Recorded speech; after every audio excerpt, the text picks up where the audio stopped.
Penda tuweze kuwa na very short discussion, na ningependa muniwie radhi kwa muda ama masaa ambayo tumeweza kufanya video hii. It's because of the breaking news that just happened. Now, the government wants Rigathi Gachagua arrested by force. Rigathi Gachagua siku ya leo ameweza kuwa na siku mrefu. Kumeshuhudiwa kuwepo na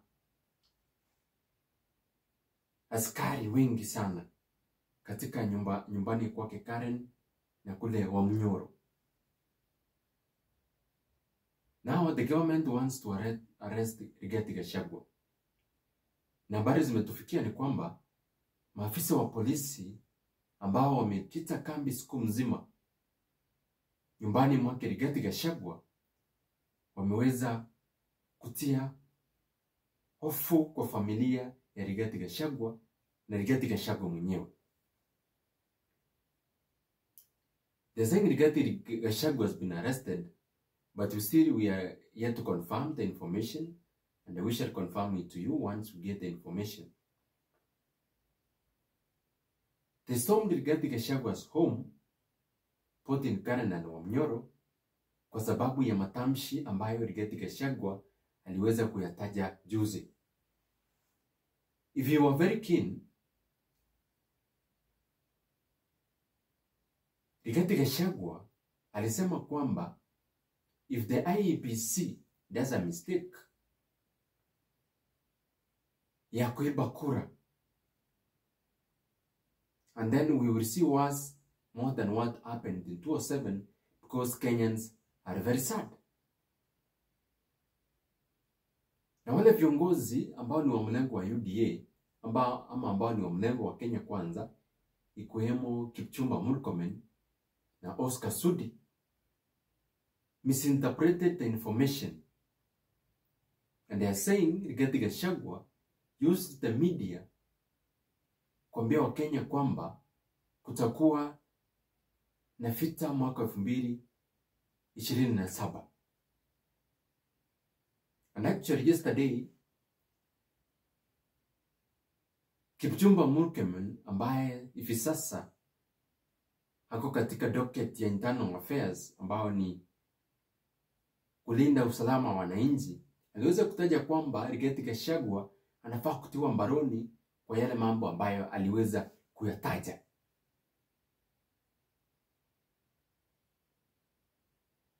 I don't know if you listen to the interview, if there is somewhere where Rigathi Gachagua stated that kutakuwepo na vita. Ni ile tu aliweza kupeana onyo kwa watu wa IEBC kwamba in case there could be such an instance of rigging election, then they should be prepared, because Kenyans are very tired with this kind of government. With this government of Kenya Kwanza that is promising Kenyan lies, that is stealing from Kenyans, that is doing murders, killing young people, abducting young people, lying to old people. He was talking about ile energy ambayo hivi sasa iko kwa ground. And we have seen since Rigathi Gachagua launched chama chake, kumekuwepo na vita of how the reception was of the DCP, the party that Rigathi Gachagua just launched. Kumekuwepo na vita, kumekuwepo na maneno kutoka kwa viongozi wa mlengo wa Kenya Kwanza, wakisema kwamba, imagine actually, if you remember very well, during the launching, there was shootout. Goons were sent, they disrupted the meeting, but the goodness is, the meeting was over, lakini waliweza kuleta nuksi katika mkutano huu.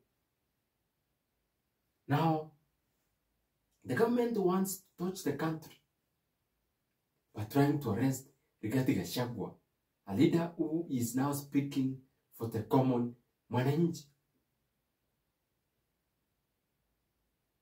I don't know why this man is so desperate. He's desperate that whenever Rigathi Gachagua opens his mouth, he's insecure unless Rigathi Gachagua is speaking out the truth to the Kenyans. You look at there's an hotel which was being built at Ngong Forest. Immediately after, Kenyans realized now the construction has stopped. So what does it mean? There is some truth that is being spoken out, and the government doesn't want the truth to be exposed to Kenyans. As soon as we get the videos from Rigathi Gachagua's home, we are going to share it. What do you feel about this scenario? What do you feel about William Ruto and his government? Kindly give your comments hapo kwa comment section ili tuweze kujua. If you are watching this video, communicate your feelings through the comment section ili tuweze kujua maoni yako ni yapi kuhusu swala hili la kutaka kumtia mbaroni Rigathi Gachagua kwa kutaja ukweli.